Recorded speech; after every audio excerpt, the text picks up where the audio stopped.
budget this year because there's an election in a minute and they want to keep the good stuff for the Prime Minister in the campaign. But here's the number to keep in mind when or if you're listening to Jim Chalmers on Tuesday night. That's the most recent guess last December at the deficit for the coming financial year, 25-26, $46.9 billion.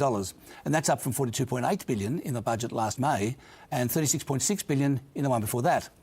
Now, that $10 billion increase has happened despite $361 billion worth of windfall improvements in revenue over the past 4 years. So the first thing to watch in Tuesday's budget is whether there's another upward revision in the forecast deficit for 25-26 and whether there are any more revenue windfalls.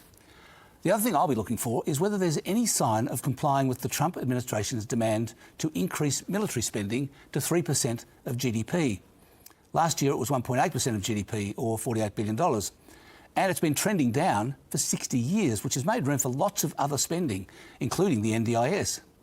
If it was 3% of GDP next year, it would be about $79 billion, or $31 billion more than last year.